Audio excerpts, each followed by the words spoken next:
ನಮಸ್ಕಾರ ಸ್ನೇಹಿತರೆ, welcome to V study mate YouTube channel. ನಾನು ವೆಂಕಟೇಶ್ ಬಿ ಪಾಟೀಲ್ ಅಂತ. ಎಲ್ಲರಿಗೂ ಕೂಡ ಗಣರಾಜ್ಯೋತ್ಸವದ ಆರ್ಥಿಕ ಶುಭಾಶಯಗಳು. ಸೊ ನಿಮಗೆಲ್ಲ ಗೊತ್ತಿರುವಂತೆ ಇವತ್ತು ಏನು ಸ್ಪೆಷಲ್ ಅಂತಂದರೆ ನಮ್ಮ ಭಾರತ ಸಂವಿಧಾನ ಜಾರಿಗೆ ಬಂದಂಥ ದಿನ. ಅದು ಜನವರಿ 26, 1950. ಸೊ ಹಾಗಾಗಿ ನಾವು ಪ್ರತಿ ವರ್ಷ ಜನವರಿ 26ನ ಗಣರಾಜ್ಯೋತ್ಸವ ದಿನವನ್ನಾಗಿ ಆಚರಿಸ್ತಾ ಬರ್ತಾ ಇದ್ವಿ. ಸೊ ಹಾಗಾಗಿ ಎಲ್ಲರಿಗೂ ಕೂಡ ಮತ್ತೊಮ್ಮೆ ಗಣರಾಜ್ಯೋತ್ಸವ ದಿನದ ಆರ್ಥಿಕ ಶುಭಾಶಯಗಳು. ಸೊ ಇವತ್ತು ಕೂಡ ಒಂದು ಹೊಸ ಟಾಪಿಕ್ ಅನ್ನ ಡಿಸ್ಕಸ್ ಮಾಡ್ತಾ ಹೋಗೋಣ. ಆ ಟಾಪಿಕ್ ಆಗಿದೆ ಇತ್ತೀಚೆಗೆ ಭಾರತ ಸರ್ಕಾರ ನೀಡುವಂತ ಭಾರತ ರತ್ನ ಪ್ರಶಸ್ತಿ 2023 ಬಗ್ಗೆ ಇವತ್ತಿನ ಕ್ಲಾಸಲ್ಲಿ ಡೀಟೇಲ್ಡ್ ಆಗಿ ಡಿಸ್ಕಸ್ ಮಾಡ್ತಾ ಹೋಗೋಣ. ಓಕೆ, ಭಾರತ ರತ್ನ ಪ್ರಶಸ್ತಿ 2023. ಸೊ ಯಾಕೆ ಈ ಟಾಪಿಕ್ ನ್ಯೂಸ್ ಅಲ್ಲಿ ಇದೆ ಅಂತಂದ್ರೆ ರೀಸೆಂಟ್ ಆಗಿ ಅಂದ್ರೆ ಯಾವುದು ಒಬ್ಬ ಗಾಂಧಿವಾದಿ, ಸಮಾಜವಾದಿ ಜೊತೆಗೆ ಬಿಹಾರದ ಮಾಜಿ ಮುಖ್ಯಮಂತ್ರಿಗಳಾಗಿರುವಂತಹ ಕರ್ಪೂರಿ ಠಾಕೂರ್ ಅವರಿಗೆ ಮರಣೋತ್ತರವಾಗಿ ಅಂದ್ರೆ ಪೋಸ್ಟ್ ಮಸ್ಲಿನ್ ಅಂತಂದ್ರೆ ಆಕ್ಚುಲಿ ಇತ್ತೀಚೆಗೆ 2023ರ ಒಂದು ಭಾರತ ರತ್ನ ಪ್ರಶಸ್ತಿಯನ್ನ ಘೋಷಣೆ ಮಾಡಲಾಗಿದೆ. ಸೊ ಹಾಗಾಗಿ ನಮಗೆ ಈ ಭಾರತ ರತ್ನ ಟಾಪಿಕ್ ಅನ್ನೋದು ಎಕ್ಸಾಮ್ ಪಾಯಿಂಟ್ ಆಫ್ ತುಂಬಾ ಇಂಪಾರ್ಟೆಂಟ್ ಆಗ್ತಾ ಹೋಗುತ್ತೆ. ಸೊ ಅದ್ರ ಬಗ್ಗೆ ಡೀಟೇಲ್ಡ್ ಆಗಿ ಇವತ್ತಿನ ಕ್ಲಾಸ್ ಅಲ್ಲಿ ಡಿಸ್ಕಸ್ ಮಾಡ್ತಾ ಹೋಗೋಣ. ಓಕೆ, ಸೊ ಹಾಗಾದ್ರೆ ಈ ಪ್ರಶಸ್ತಿಯ ಬಗ್ಗೆ ನೋಡೋದಾದ್ರೆ ಈ ಪ್ರಶಸ್ತಿಯನ್ನ ಸ್ಥಾಪನೆ ಮಾಡಿದ್ದು ಯಾವಾಗ ಅಂದ್ರೆ ಸ್ಟಾರ್ಟ್ ಮಾಡಿದ್ದು 1954ರಲ್ಲಿ. ಸೊ ಈ ಭಾರತ ರತ್ನ ಪ್ರಶಸ್ತಿಯನ್ನ ಸ್ಥಾಪನೆ ಮಾಡಲಾಗುತ್ತೆ. ಸೊ ಇದೇನಂದ್ರೆ ಇದೊಂದು ದೇಶದ ಅತ್ಯುನ್ನತ ನಾಗರಿಕ ಪ್ರಶಸ್ತಿಯಾಗಿದೆ. It's a highest civilian award ಅಂತ ಕರೀತಾರೆ. ಸೊ ಹಾಗಾಗಿ ನಮ್ಮ ದೇಶದಲ್ಲಿ ಭಾರತ ಸರ್ಕಾರ ನೀಡುವಂತ ಅತ್ಯುನ್ನತ ನಾಗರಿಕ ಪ್ರಶಸ್ತಿ ಯಾವುದಂತಂದ್ರೆ ಅದು ಗೊತ್ತಿರಬೇಕು ನಿಮಗೆ, ಭಾರತ ರತ್ನ ಪ್ರಶಸ್ತಿ ಅಂತ ಕರೀತಾರೆ. ಓಕೆ, ಸೊ ಹಾಗಾದ್ರೆ ನೋಡಿ, ಇದನ್ನ 1954ರಲ್ಲಿ ಈ ಒಂದು ಪ್ರಶಸ್ತಿಯನ್ನು ಕೊಡ್ಲಿಕ್ಕೆ ಸ್ಟಾರ್ಟ್ ಮಾಡ್ತಾರೆ. ಸೊ ಮೊದಲಿಗೆ ಏನಂದ್ರೆ ಬರೀ 4 ಕ್ಷೇತ್ರಗಳಲ್ಲಿ ಯಾರೆಲ್ಲ ಒಂದು ಅಸಾಧಾರಣ ಸಾಧನೆ ಮಾಡಿರ್ತಾರೆ ಅವ್ರಿಗೆ ಈ ಪ್ರಶಸ್ತಿಯನ್ನ ಕೊಡಲಾಗುತ್ತೆ. ಅದು ಕಲೆ, ಆರ್ಟ್ಸ್ ಅಂತ ಕರೀತಾರೆ, ಕಲೆ, ಲಿಟರೇಚರ್, ಸಾಹಿತ್ಯ ಅಂತ ಕರಿತೀವಿ. ಸೊ ಅದೇ ರೀತಿ ಸೈನ್ಸ್, ವಿಜ್ಞಾನ, ಮತ್ತೆ ಸಾರ್ವಜನಿಕ ಸೇವೆ, ಪಬ್ಲಿಕ್ ಸರ್ವಿಸ್ ಅಂತ ಕರೀತಾರೆ. ಸೊ ಹಾಗಾಗಿ ಯಾರು 1954 ಅಂತಂದ್ರೆ ಬರೀ ಇದು ಕೇವಲ ಈ ಪ್ರಶಸ್ತಿಯನ್ನ ಕೇವಲ 4 ಕ್ಷೇತ್ರಗಳಿಗೆ ಸೀಮಿತವಾಗಿರುತ್ತೆ. Arts, literature, science and public service ಅಂತ ಕರೀತಾರೆ. ಅಂದ್ರೆ ಕಲೆ, ಸಾಹಿತ್ಯ, ವಿಜ್ಞಾನ ಮತ್ತು ಸಾರ್ವಜನಿಕ ಸೇವೆ, ಇದ್ರಲ್ಲಿ ಯಾರು ಅತ್ಯುನ್ನತ ಸಾಧನೆ ಮಾಡಿರ್ತಾರೆ ಅವರಿಗೆ ಪ್ರಶಸ್ತಿಯನ್ನ ಕೊಡಲಾಗುತ್ತೆ. ಸೊ ಆದ್ರೆ 2011ಕ್ಕೆ ಏನ್ ಮಾಡ್ತಾರೆ ಅಂದ್ರೆ ಆಕ್ಚುಲಿ ಈ ಒಂದು ಮಿತಿಯನ್ನ, ಈ ಒಂದು ಲಿಮಿಟೇಷನ್ ಅನ್ನು ತೆಗೆದಾಕ ಏನ್ ಮಾಡ್ತಾರೆ, ಯಾರೆಲ್ಲ ಒಂದು ಮಾನವ ಕುಲಕ್ಕೆ ಒಳಿತನ ಮಾಡ್ತಾರೆ, ಹೌದಾ, ಅಂದ್ರೆ ಒಂದು ಮಾನವ ಕುಲಕ್ಕೆ ಒಳಿತನ ಮಾಡಕ್ಕೆ ಅಸಾಧಾರಣ ಕೆಲಸ ಮಾಡಿರ್ತಾರೆ ಅಂತವರಿಗೆ ಈ ಪ್ರಶಸ್ತಿಯನ್ನ ಕೊಡಲಾಗುತ್ತೆ. ಸೊ ಹಾಗಾಗಿ ಇಲ್ಲಿ ಈಗ ಪ್ರಸ್ತುತವಾಗಿ ಇದಕ್ಕೆ ಯಾವುದೇ ರೀತಿಯ ಒಂದು ಇತಿಮಿತಿಗಳಿಲ್ಲ. ಯಾವ ಕ್ಷೇತ್ರದಲ್ಲಿ ಅಸಾಮಾನ್ಯ ಒಂದು ಸಾಧನೆ ಮಾಡಿರ್ತಾರೆ ಅವ್ರಿಗೆಲ್ಲರಿಗೂ ಕೂಡ ಆಕ್ಚುಲಿ ಭಾರತ ರತ್ನವನ್ನ ಈ ಕೊಡ್ಲಿಕ್ಕೆ ಅವಕಾಶ ಇದೆ ಅಂತ ಹೇಳ್ಬೋದು. ಅದು ಭಾರತ ಸರ್ಕಾರಕ್ಕೆ, ಹೌದಾ. ಅಂದ್ರೆ ಇಲ್ಲಿ ಯಾವುದೇ ರೀತಿಯ ಜನಾಂಗ, ಉದ್ಯೋಗ, ಸ್ಥಾನ ಅಥವಾ ಲಿಂಗ ಭೇದವಿಲ್ಲದೆ ಯಾವುದೇ ವ್ಯಕ್ತಿ ಬೇಕಾದ್ರೂ ಕೂಡ ಈ ಪ್ರಶಸ್ತಿಯನ್ನ ಸ್ವೀಕಾರ ಮಾಡ್ಕೊಳ್ಳಕ್ಕೆ ಅವರಿಗೆ ಅಧಿಕಾರ ಹೊಂದಿರ್ತಾರೆ ಅಥವಾ ಅರ್ಹತೆಯನ್ನ ಹೊಂದಿರ್ತಾರೆ. ಹಾಗಾಗಿ ಮಾನವ ಪ್ರಯತ್ನದ ಯಾವುದೇ ಕ್ಷೇತ್ರದಲ್ಲಿ ಅತ್ಯುನ್ನತ ಒಂದು ಸಾಧನೆ ಮಾಡಿರ್ತಾರೆ ಅವ್ರಿಗೆ ಈ ಪ್ರಶಸ್ತಿಯನ್ನ ಸರ್ಕಾರ ಗುರುತಿಸಿ ಏನ್ ಮಾಡ್ತಾರೆ ಅಂದ್ರೆ ಪ್ರತಿ ವರ್ಷ ಕೊಡ್ಲಾಗ್ತಾ ಹೋಗುತ್ತೆ. ಜೊತೆಗೆ ಇದೊಂದು ವಾರ್ಷಿಕ ಪ್ರಶಸ್ತಿಯಾಗಿದೆ ಅಂತ ಕರೀತಾರೆ. ಅಂದ್ರೆ ಇದು ಸೊ ಪ್ರತಿ ವರ್ಷವನ್ನ ನೀಡುವಂತ ಪ್ರಶಸ್ತಿಯಾಗಿದೆ. ಆದ್ರೆ ಪ್ರತಿ ವರ್ಷ ನೀಡಲೇಬೇಕನ್ನೋದು ಯಾವುದೇ ರೀತಿಯ ಒಂದು ಕಡ್ಡಾಯವಾದಂತ ಮಾನದಂಡ ಇಲ್ಲ. ಸೊ ಕೆಲವೊಂದ್ಸಲ ಗ್ಯಾಪ್ ಕೂಡ ಮಾಡಬಹುದು. ಸೊ ಗ್ಯಾಪ್ ಕೂಡ ಆಗಿರುವಂತದ್ದು ಕೂಡ ನಾವು ಕಾಣ್ತೀವಿ, ಹೌದಾ. ಸೊ ಬಟ್ ಕಾಮನ್ ಆಗಿ ಅಂತಂದ್ರೆ ಇದು ವಾರ್ಷಿಕವಾಗಿ ಕೊಡುವಂತ ಪ್ರಶಸ್ತಿ ಅಂತ ಕರೀತಾರೆ. ಸೊ ಜೊತೆಗೆ ಇದು ಪ್ರತಿ ವರ್ಷಕ್ಕೆ ಏನ್ ಕೊಡ್ತಾರ ಅಲ್ಲಿ ಗರಿಷ್ಠವಾಗಿ 3 ಜನರಿಗೆ ಮಾತ್ರ, ಹೈಯೆಸ್ಟ್ ಅಂತ ಅಂತೀವಲ್ಲ, ಅಂದ್ರೆ ಗರಿಷ್ಠವಾಗಿ ಕೇವಲ 3 ಜನರಿಗೆ ಮಾತ್ರನೇ. ಸೊ ಅದಕ್ಕಿಂತ ಹೆಚ್ಚಿಗೆ ಕೊಡಕ್ಕೆ ಅವಕಾಶ ಇಲ್ಲ, ಬರೀ 3 ಜನರಿಗೆ ಮಾತ್ರ. ಅಂದ್ರೆ ಒಬ್ರಿಗೆ ಕೊಡ್ಬೋದು, ಇಬ್ಬರಿಗೆ ಕೊಡ್ಬೋದು, ಹೈಯೆಸ್ಟ್ ಆಗಿ 3 ಜನರಿಗೆ ಮಾತ್ರ. ಅಂದ್ರೆ ಗರಿಷ್ಠವಾಗಿ 3 ಜನರಿಗೆ ಈ ಪ್ರಶಸ್ತಿಯನ್ನು ಕೊಡಲಿಕ್ಕೆ ಸರ್ಕಾರಕ್ಕೆ ಅವಕಾಶ ಇರುವಂತದ್ದು. ಜೊತೆಗೆ ನಾನು ಆಗ್ಲೇ ಹೇಳಿದೆ ಆಕ್ಚುಲಿ ಇದು ವಾರ್ಷಿಕವಾಗಿ ನೀಡಿದ್ರು ಕೂಡ ಕೆಲವೊಂದು ಟೈಮಲ್ಲಿ ಇದನ್ನ ಸಸ್ಪೆಂಡ್ ಮಾಡಿದ್ದಾರೆ. ಫಾರ್ ಎಕ್ಸಾಂಪಲ್ ಅಂದ್ರೆ ನೋಡಿ 1978ರಲ್ಲಿ ಈ ಪ್ರಶಸ್ತಿ ಕೊಟ್ಟಿಲ್ಲ, ಅದೇ ರೀತಿ 1993ರಲ್ಲಿ ಈ ಪ್ರಶಸ್ತಿಯನ್ನ ಕೊಟ್ಟಿಲ್ಲ. ಸೊ ನಿಮ್ಗೆ ಗೊತ್ತಿರಬೇಕಾಗುತ್ತೆ. ಓಕೆ,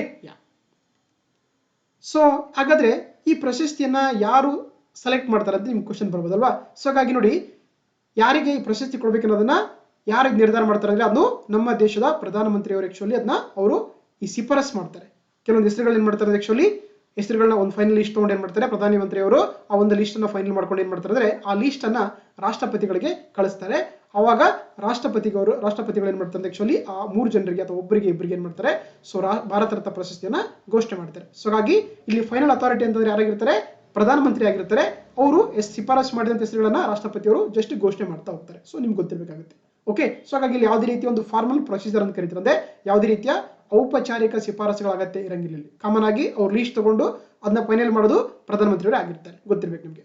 ಜೊತೆಗೆ ಒಂದು ಕ್ವಶನ್ ಬರುತ್ತೆ ನಿಮಗೆ ನೋಡಿ, ನಮಗೆ ನಮ್ಮ ಮೂಲಭೂತ ಹಕ್ಕುಗಳಲ್ಲಿ ಒಂದು ಆರ್ಟಿಕಲ್ ಬರುತ್ತೆ, ಆರ್ಟಿಕಲ್ 18 ಅಂತ ಕರಿತೀವಿ, 18. ಇದೇನು ಹೇಳ್ತಂದ್ರೆ abolition of the titles except academics and education ಅಂತ ಮಿಲಿಟರಿ ಅಂತ ಕರಿತೀವಿ ನಾವು. ಅಂದ್ರೆ ಇಲ್ಲಿ ಶೀರ್ಷಿಕೆಗಳ ನಿರ್ಮೂಲನೆ ಇದ್ಯಾವಂದ್ರೆ ಕೆಲವರಿಗೆ ವಿನಾಯಿತಿ ಇದೆ, ಒಂದು ಶಿಕ್ಷಣ ಕ್ಷೇತ್ರಕ್ಕೆ ಮತ್ತೆ ಮಿಲಿಟರಿ ಕ್ಷೇತ್ರಕ್ಕೆ. ಸೊ ಹಾಗಾದ್ರೆ ನೀವು ಒಬ್ಬ ವ್ಯಕ್ತಿಗೆ ಭಾರತ ರತ್ನ ಕೊಟ್ಟಾಗ ಏನಾಗುತ್ತೆ, ಎಲ್ಲೊಂದ್ ಕಡೆ ಈ ಶೀರ್ಷಿಕೆಯನ್ನು ವೈಲೇಷನ್, ಆರ್ಟಿಕಲ್ 18 ವೈಲೇಷನ್ ಆಗುತ್ತೆ ಅಂತ ಕೇಳಿದಾಗ ಆಕ್ಚುಲಿ ಇದು ಸುಪ್ರೀಂ ಕೋರ್ಟ್ ಬರುತ್ತೆ. ಅವಾಗ ಸುಪ್ರೀಂ ಕೋರ್ಟ್ ಹೇಳುತ್ತೆ ನೋನು ಆಕ್ಚುಲಿ ಅಂದ್ರೆ ಈ ಭಾರತ ರತ್ನ ಇದೆಯಲ್ಲ ಅದು ಅವರು ಮಾಡಿದ ಸಾಧನೆಗೆ ಕೊಟ್ಟಂತ ಪ್ರಶಸ್ತಿಯಾಗಿದೆ ವಿನ ಯಾವುದೇ ರೀತಿಯ ವಂಶ ಪರಂಪರೆಯಿಂದ ಯಾವುದು ಬಂದದ್ದಲ್ಲ. ಸೊ ಹಾಗಾಗಿ ಅದು ಅವರ ಸಾಧನೆಗೆ ಕೊಟ್ಟಂತ ಪ್ರಶಸ್ತಿಯಾಗಿದೆ.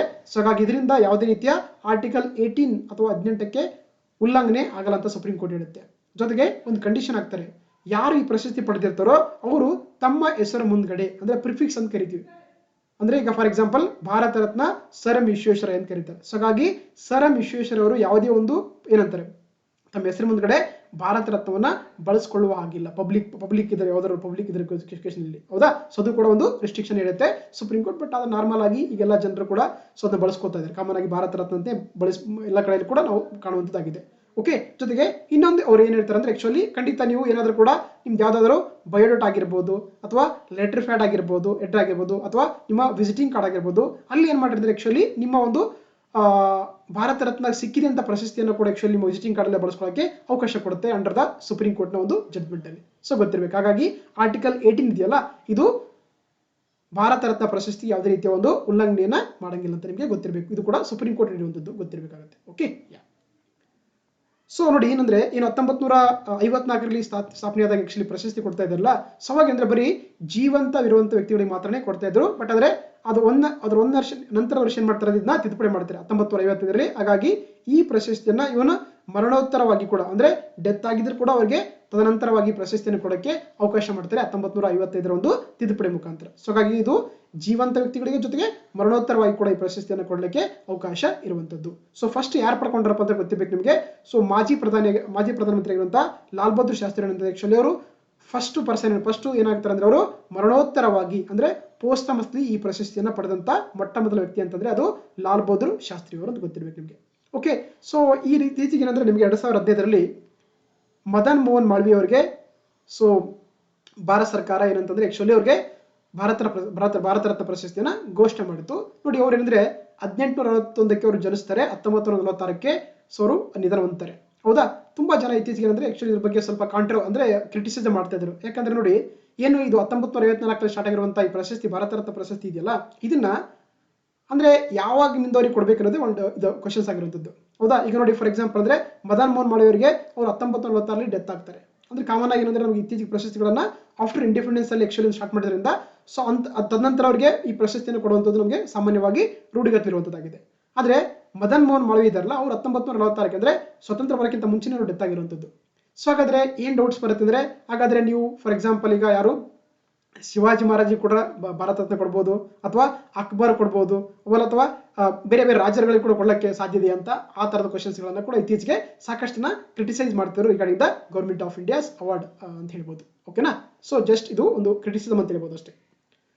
ಸೊ ಹಾಗಾದ್ರೆ ಈ ಪ್ರಶಸ್ತಿಯಲ್ಲೇ ಏನೆಲ್ಲ ಕೊಡ್ತಾರಪ್ಪ ಅಂತ ಕೇಳಿದ್ರೆ ಆಕ್ಚುಲಿ ಈ ಪ್ರಶಸ್ತಿಯಲ್ಲಿ ನೋಡ್ರಿ ಏನಂತಂದ್ರೆ ಜಸ್ಟ್ ಒಂದು ಸನದ್ ಅಂತ ಕರೀತಾರೆ. ಅಂದ್ರೆ ಒಂದು ಪ್ರಮಾಣ ಪತ್ರ ಇರುತ್ತೆ, ಜೊತೆಗೆ ಒಂದು ಬ್ರಾಂಜ್ ಕಂಚಿನ ಪದಕವನ್ನ ಕೊಡ್ತಾರೆ. ಇಲ್ಲಿ ನೋಡಿ ಇದು ಕಂಚಿನ ಪದಕ, ಇದು ಭಾರತ ರತ್ನ ಪದಕ ಅಂತ ಕರೀತಾರೆ.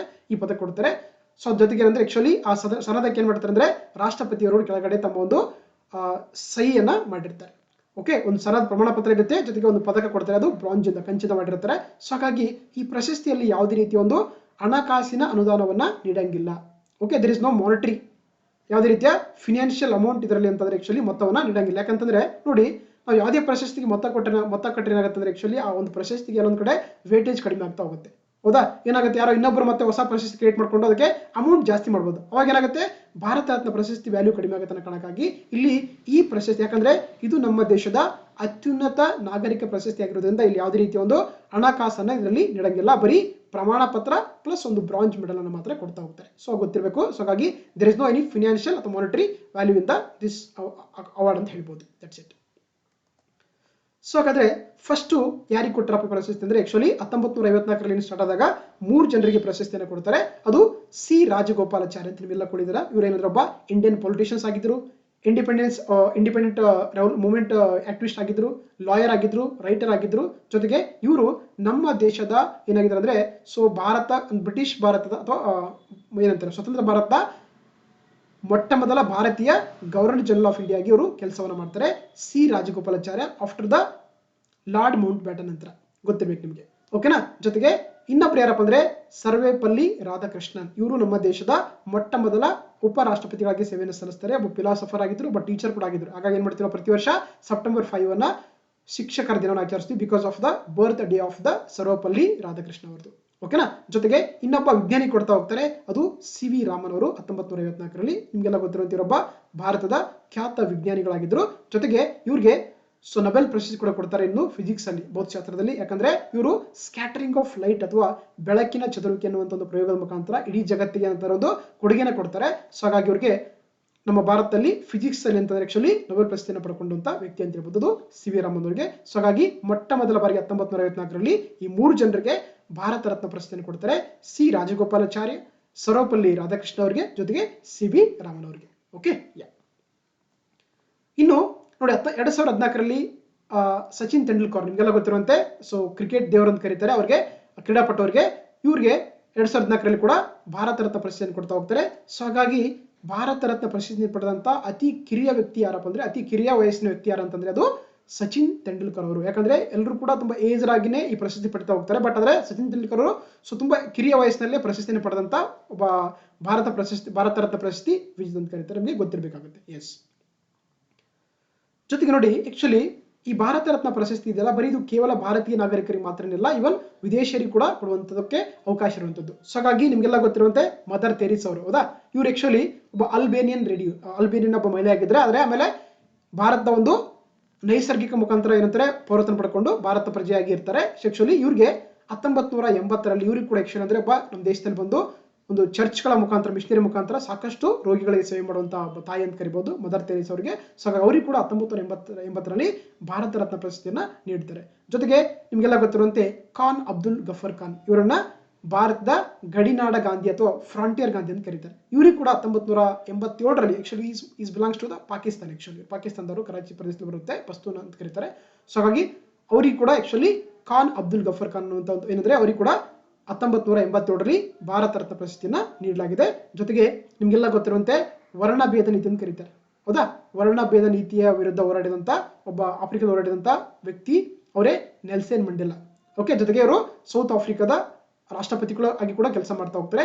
ಅವ್ರಿಗೆ ಕೂಡ ಆಕ್ಚುಲಿ ಅಂತಂದ್ರೆ ಇವರನ್ನ ಆಫ್ರಿಕನ್ ಗಾಂಧಿ ಅಂತ ಕರೀತಾರೆ. 1990ರಲ್ಲಿ ಇವ್ರಿಗೆ ಕೂಡ ಆಕ್ಚುಲಿ ಭಾರತ ರತ್ನ ಪ್ರಶಸ್ತಿಯನ್ನ ಕೊಡ್ತಾ ಹೋಗ್ತಾರೆ. ಸೊ ಹಾಗಾಗಿ ಇದು ಕೇವಲ ಭಾರತೀಯರಿಗೆ ಅಷ್ಟೇ ಅಲ್ಲ, ಈವನ್ ವಿದೇಶಿಯರಿಗೆ ಕೂಡ ಪ್ರಶಸ್ತಿ ಕೊಡಲಿಕ್ಕೆ ನಮಗೆ ನಮ್ಮ ಒಂದು ಗವರ್ಮೆಂಟ್ ಆಫ್ ಇಂಡಿಯಾಗೆ ಅವಕಾಶ ಇರುವಂತದ್ದು ಗೊತ್ತಿರಬೇಕು ನಿಮಗೆ. That's it. ಸೋದಾ ಇವರೆಲ್ಲ ಕೂಡ ಭಾರತ ರತ್ನ ಪ್ರಶಸ್ತಿ ಪಡೆದಂತ ವ್ಯಕ್ತಿಗಳು ಅಂತ ಹೇಳ್ಬೋದು. ಸಿ ರಾಜಗೋಪಾಲಾಚಾರ್ಯ, ಸರ್ವಪಲ್ಲಿ ರಾಧಾಕೃಷ್ಣ ಅವರು, C V. Raman, Indira Gandhi, K Kamaraj, mother Teresa, M G. Ramachandran, doctor B R. Ambedkar ಕೊಟ್ಟಿದ್ದಾರೆ. ಆಮೇಲೆ Nelson Mandela, J R D. Tata, doctor A P J. Abdul Kalam, Subbalakshmi ಅವರಿಗೆ, ಆಮೇಲೆ ಅಮರ್ತ್ಯ ಸೇನಿ ಅವರಿಗೆ, ಆಮೇಲೆ ಲತಾ ಮಂಗೇಶ್ಕರ್ ಅವರು, ಸಿ.ಎನ್.ಆರ್. ರಾವ್, ಸಚಿನ್ ತೆಂಡೂಲ್ಕರ್, ಮದನ್ ಮೋಹನ್ ಮಾಳವೀಯ, ವಾಜಪೇಯಿ ಅವರಿಗೆ, ಇವರೆಲ್ಲರೂ ಕೂಡ ಆಕ್ಚುಲಿ ಭಾರತ ರತ್ನ ಪ್ರಶಸ್ತಿ ಪಡೆದಂತ ಬಹಳ ಪ್ರಮುಖ ವ್ಯಕ್ತಿಗಳಂತ ಹೇಳ್ಬೋದು. ಓಕೆ, ಸೊ ಇನ್ನು ಕೊನೆಯದಾಗಿ ಬಂದಾಗ 2019ರಲ್ಲಿ ಆಕ್ಚುಲಿ ಪ್ರಶಸ್ತಿಯನ್ನ ಘೋಷಣೆ ಮಾಡ್ತಾರೆ 3 ಜನರಿಗೆ. ಅಲ್ಲಿ ಬಂದು ನಮ್ಮ ಭಾರತ ದೇಶದ 13ನೇ ರಾಷ್ಟ್ರಪತಿಯಾಗಿರುವಂತಹ ಪ್ರಣಬ್ ಮುಖರ್ಜಿ ಅವರಿಗೆ ಆಕ್ಚುಲಿ 2019ರಲ್ಲಿ ಭಾರತ ರತ್ನ ಪ್ರಶಸ್ತಿಯನ್ನ ಘೋಷಿಸ್ತಾರೆ. ಜೊತೆಗೆ ಇನ್ನೊಬ್ರು ಬಂದು ನಾನಾಜಿ ದೇಶ್ಮುಖ್ ಅಂತ, ಇವರೊಬ್ಬ ಸೋಷಿಯಲ್ ಆಕ್ಟಿವಿಸ್ಟ್ ಅಥವಾ ಸಾಮಾಜಿಕ ಒಬ್ಬ ಕಾರ್ಯಕರ್ತರು ಇರ್ತಾರೆ. ಸೊ ಅವ್ರಿಗೆ 2019ರಲ್ಲಿ ಈ ಪ್ರಶಸ್ತಿಯನ್ನ ಭಾರತ ರತ್ನ ಪ್ರಶಸ್ತಿಯನ್ನ ಘೋಷಿಸ್ತಾರೆ. ಜೊತೆಗೆ ಸೊ 2019ರಲ್ಲಿ ಇನ್ನೊಬ್ರು ವ್ಯಕ್ತಿಯಾಗಿರುವಂತಹ ಭೂಪೇನ್ ಹಜಾರಿಕಾ ಅಂತ, ಇವರೊಬ್ಬ ಬಹಳ ಖ್ಯಾತವಾಗಿರುವಂತಹ ಸಂಗೀತಗಾರರು. ಇವರೊಬ್ಬ ಪ್ಲೇಬ್ಯಾಕ್ ಸಿಂಗರ್ ಆಗಿದ್ರು, ಲಿರಿಸಿಸ್ಟ್ ಆಗಿದ್ರು, ಮ್ಯೂಸಿಷಿಯನ್ ಆಗಿದ್ರು, ಜೊತೆಗೆ ಪೋಯಿಟ್ ಆಗಿದ್ರು, ಜೊತೆಗೆ ಈವನ್ ಫಿಲ್ಮ್ ಮೇಕರ್ ಫ್ರಮ್ ಅಸ್ಸಾಮಲ್ಲಿ ಕೂಡ ಅಸ್ಸಾಮಿಂದ ಇರುವಂತವರು. ಸೊ ಹಾಗಾಗಿ ಅವರಿಗೆ ಈ 3 ಜನರಿಗೆ 2019ರಲ್ಲಿ ಏನಂದ್ರೆ ಆಕ್ಚುಲಿ ಭಾರತ ರತ್ನ ಪ್ರಶಸ್ತಿಯನ್ನು ಕೊಡ್ತಾ ಹೋಗ್ತಾರೆ. ಸೊ ಆಮೇಲೆ ನಿಮ್ಗೆಲ್ಲ ಗೊತ್ತಿರುವಂತೆ 2020ರಿಂದ 2022ವರೆಗೆ ಕೂಡ ನಮ್ಮ ದೇಶದಲ್ಲಿ ಅಂದ್ರೆ ಇಡೀ ಜಗತ್ತಲ್ಲೇ ಕೋವಿಡ್ ಇಂದ ಇಡೀ ಜಗತ್ತೇ ಬಳಲ್ತಾ ಇತ್ತು. ಸೊ ಹಾಗಾಗಿ ಅಲ್ಲಿ ಪ್ರಶಸ್ತಿಗಳನ್ನ ಘೋಷಣೆ ಮಾಡಿಲ್ಲ. ಬಟ್ ರೀಸೆಂಟ್ ಆಗಿ 2023ರ ಪ್ರಶಸ್ತಿಯನ್ನ ಭಾರತ ಸರ್ಕಾರ ಘೋಷಣೆ ಮಾಡಿದೆ. ಅದು ಯಾರಂತಂದ್ರೆ ಆಕ್ಚುಲಿ ಸೊ ಬಿಹಾರದ ಮಾಜಿ ಮುಖ್ಯಮಂತ್ರಿಗಳಾಗಿರುವಂತಹ ಕರ್ಪೂರಿ ಠಾಕೂರ್ ಅವರು. ಇವರೊಬ್ಬ ಗಾಂಧಿವಾದಿ, ಸಮಾಜವಾದಿ. ಸೊ ಹಾಗಾಗಿ ಇವರಿಗೆ ಇತ್ತೀಚೆಗೆ ಏನಂತಂದ್ರೆ ಮರಣೋತ್ತರವಾಗಿ ಭಾರತ ರತ್ನ ಪ್ರಶಸ್ತಿಯನ್ನ ನೀಡಿರುವಂಥದ್ದು ನಿಮಗೆ ಗೊತ್ತಿರುವಂಥದ್ದು. ಓಕೆ, ಸೊ ಹಾಗಾಗಿ ಇದಿಷ್ಟು ಆಗಿತ್ತು topic of the Bharat Ratna ಅಂತ. ಮತ್ತೆ ಮುಂದಿನ ದಿನಗಳಲ್ಲಿ ಡಿಫ್ರೆಂಟ್ ಟಾಪಿಕ್ ಒಂದಿಗೆ ಡಿಸ್ಕಸ್ ಮಾಡ್ತಾ ಹೋಗೋಣ. ಸೊ ದಯವಿಟ್ಟು ಈ ಒಂದು ಕ್ಲಾಸ್ ನಿಮ್ಗೆ ಇಷ್ಟ ಆಗಿದ್ರೆ ಸಬ್ಸ್ಕ್ರೈಬ್ ಮಾಡಿ, ಸೊ ಕಾಮೆಂಟ್ ಮಾಡಿ, ಲೈಕ್ ಮಾಡಿ, ಹಾಗೆ ನಿಮ್ಮ ಫ್ರೆಂಡ್ಸ್ಗೆಲ್ಲ ಶೇರ್ ಮಾಡಿ. Thank you. ಮತ್ತೆ ಮುಂದಿನ ಕ್ಲಾಸಲ್ಲಿ ಸಿಗ್ತಾ ಹೋಗೋಣ. Thank you.